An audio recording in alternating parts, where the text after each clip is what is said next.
Anyways, we'll be discussing about the graph. Yesterday, we had a live demo as to how do we create a subgraph. And today, we'll be discussing what's the mechanism, how to index blockchains in the most decentralized ways, right? So it's like we normally say that the graph in general, as an analogy, is like what Google does to Web2, is what the graph does to Web3, right? But we'll understand what's the nuances that we'll have to make sure for the indexing in Web3 to happen, right? It has to be decentralized, plus there are lots of call handlers to be handled and 100 different things. So we'll be understanding technically how the graph is able to index such a complex structure like a blockchain, which has a linked list, a block in it, and different transactions to actually make things work, and of course, in the most decentralized fashion. All right? I hope you have fun. So basically, it's a very well saying that currently we have built Ethereum, right? And we are deploying decentralized applications on Ethereum and having a lot of fun. But the biggest problem is that currently, with just 0.65% of the world population using Web3, we are still broke, right? What that means is that even if there is a short, increment in the population of people using Web3, infrastructure starts breaking. And the reason behind that is that we have not done things the right way. Most probably what we have done is used Ethereum as an API aggregator for us and called ourselves a decentralized application. But that's not how it works. A decentralized application is not just decentralized by making your application deploy on something like Ethereum or any of these blockchains. There has to be no single point of failures to make a decentralized application a decentralized application. What that means is that whatever information is coming inside that particular blockchain has to be in a decentralized fashion. Whatever information is going outside from that blockchain has to be in a decentralized fashion. That's what the graph does. Whatever what we call as notification that's pushed to your particular application as a mobile thing has to happen in a decentralized fashion. Whatever hosting domains, everything that you're doing has to happen in a decentralized fashion, and that's why we cannot host our Ethereum decentralized applications on centralized stuff. I know it is tough to make a Web3 stack of its own, but that's what we require, right? I personally believe that eventually Web3 will be the new internet.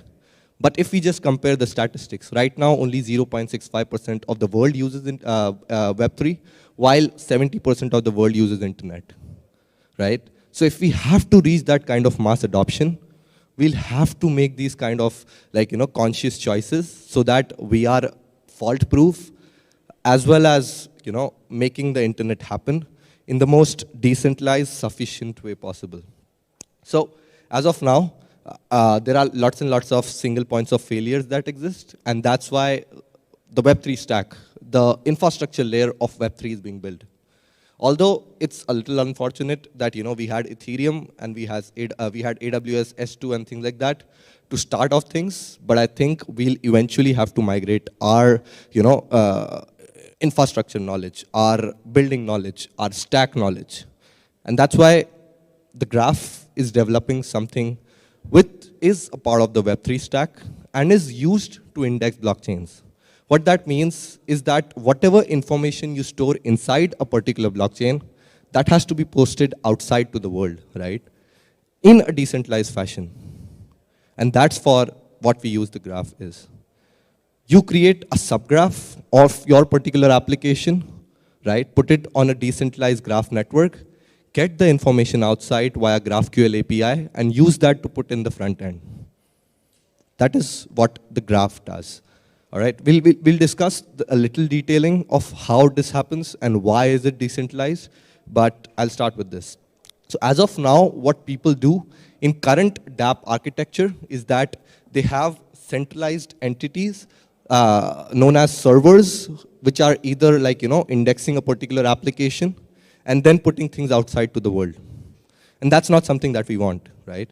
Again, if a server fails, everything fails.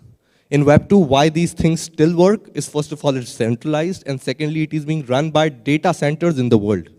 while it's just 3 or 4 people with a S2 server which are running it in a Web3 world. When mass adoption happens, these servers start failing, and then we are like, oh, we are still early, we'll have to wait, no, that's not how it is. That's why, this is a wrong way to index a blockchain. Second way to index a blockchain, which is not centralized, but it's super slow, is that you start tracking every event that happens in a blockchain. You keep a check of whatever is happening in a particular blockchain and get that to a particular application. So if I want to know that, okay, 10 days ago, I did a trade on Uniswap and converted my USDT to Ethereum, and I run a program like this, it will take me 5 more days to get the result, right? Again, that's not the correct way of having a UI in those sense, although it is decentralized, but, right, if I start opening a page today and it opens after 5 days, I'm sure it will be of very less use to me. So that's, again, a wrong way to do it. And again, it looks like this, as shabby as it can be. If we directly, query a particular blockchain and try to get information that we want. Not the correct way, not the best use, and always we'll be rupturing the RPC like anything. Making 100 different calls for a single transaction. Not the most proficient way to making things happen. Right? And that is the reason we have something like the graph. The graph indexes blockchain like no other. You create subgraphs for your particular application, right? Put it on a decentralized network, currently only supporting Ethereum, and it will be indexed by 150 odd indexes that we have on the network. This not just gives you decentralization, but also makes your application indexable, and that's what we want right now, right? In Web 2, we do more reads than we do writes, right? I gave this example that on Instagram, for example, how many pictures do we post? It's like 1 in thousands, right? I mean, 1 in 10 days. If somebody looks like me, maybe 1 in 100 days, right? But how many reads do? We do it every day, 1,000 times. The world right now of blockchain is focusing on doing the layer 2 stuff, doing the right stuff on the blockchain. And that is only possible because the read is happening efficiently using the graph. If the reads start failing, we'll have to scale them up, and that's not possible via server. We'll have to use the graph to make the reads 100x more scalable than we are trying to do for layer 2s with the modular structures and stuff like that. And that's why the graph has eventually become an essential part of the Web3 stack to index any blockchain. If you are making a decentralized application, you will have to use the graph to get your blockchain indexed and putting things outside to the world. So this is the architecture of the graph, and this is how it looks like. I don't want to go in details, but I'll just tell you in a very, very short, simple manner that, okay, you write a smart contract, it has events. The events are seen by a graph node. They actually listen to the events that for your particular smart contract and store it in a database, right? And that database is thoroughly processed so that you can query that database using GraphQL APIs, all right? I know it might be a little hard to take in, but do click a photo of this. This is a marvelous architecture through which we have been able to achieve scale like no other. And that's why, because of this architecture, this is how, from something like this, we have been able to query a blockchain just like this. Beautiful, simple, elegant as it can be. Right? So, as I told you, indexing Web 2 is like, okay, we have Google, we need to scrape every part of the data in the Google, get the information out, and put that to the world. That is possible in Web 2 because there is a central entity doing that. It has all the rights to do whatever it wants. If it wants to index something, it will. If it does not want to, it will not. But because of this, we lose the autonomy to the internet, right? And that's why we need something which is decentralizing the indexing layer as well. We just don't want to decentralize the information going inside layer. We also want to decentralize the information coming outside layer. Otherwise, what will happen is that we are back to what we were, centralization, censorship, and all the 100 problems that exist because of that, right? So as of now, just to solve that confusion, the graph has a hosted service and the graph network. The hosted service is a SaaS product. It was the first product market fit to make any decentralized application happen, but definitely it was a SaaS. But now the graph has the graph network, right, which is currently live on Ethereum, and you can index a blockchain in a decentralized fashion using the graph network if you use Ethereum right now. The graph currently powers most of the DeFi as well as NFT architecture that exists in the world. And I told you, it is not easy to create an indexer of your own, right? And that's why you have to use something like the graph, which is taking care of the indexing bit with the graph node created, with the whole architecture of the 150 indexers, 1,000 delegators, 600 odd curators, to making your indexing, your particular subgraph indexing possible. And that's why we have something like the graph. The graph, this particular page, you all might have seen. What is it? Anybody? This is Uniswap info page. And if you go to the networking part, you will see it is api.thegraph.com/subgraph/Uniswap v3, which powers all the information that is coming to this particular page. So that's the importance of the graph in a Web3 stack. All right? So this is a great way to actually understand how it works, right? In a particular block, there are hundreds of transactions happening. But let's say you have deployed a smart contract which only caters to the green part, right? You have a Uniswap smart contract that you have deployed, right? And all the Uniswap transactions that are happening are only the green bit. The others are other application transactions that are happening. And you just want the green bit, right?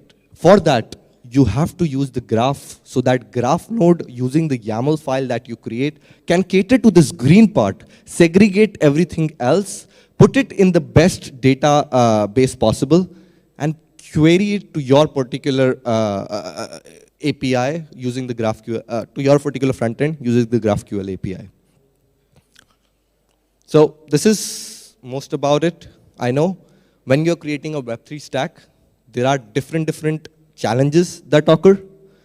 Firstly, scaling, of course, right? Indexing a subgraph, which is as heavy as Uniswap, QuickSwap, all these. Indexing something which is as fast as Polygon or Phantom with a 1 second block time is really, really tough. Because just imagine, every event that is fired, you have to get the graph node information and then put it outside. It is very, very quick, 1 second thing, right?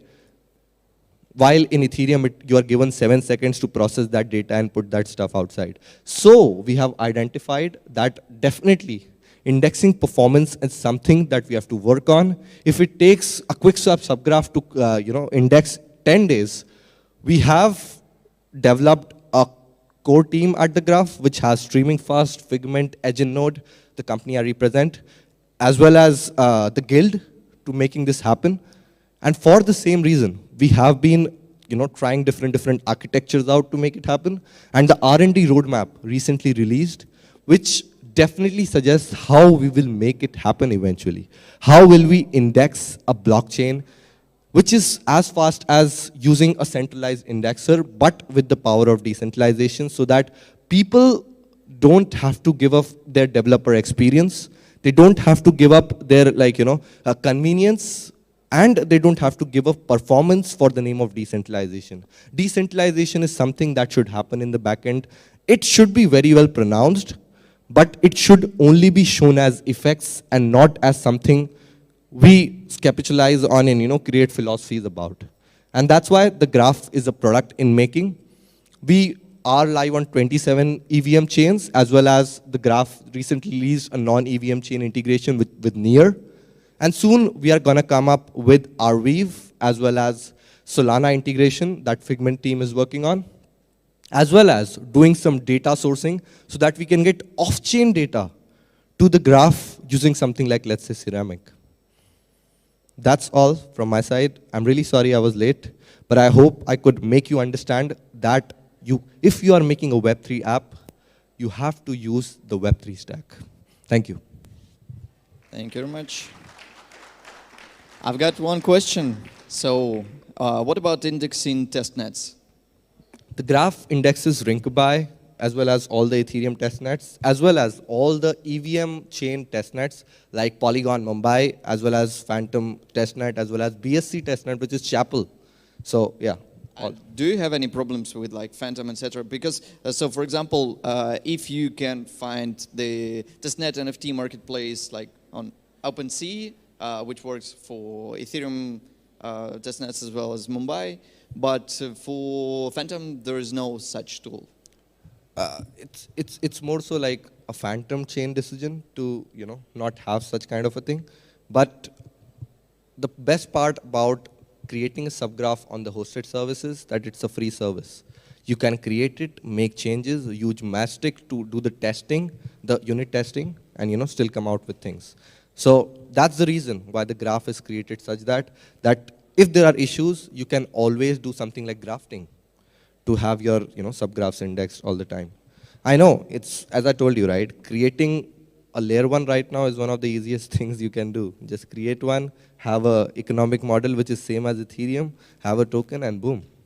But if you're creating a Web3 stack, which really matters, if you are creating something which empowers Ethereum and all the infrastructure of Web3, you will have to do innovation. And that's what the graph has been doing, from the network economics to even doing state channel payments using something like Connect state channel payments, right? So, yeah. Thank you very much. Any more questions? All right, maybe it was too good. Yeah, but I really like the speech.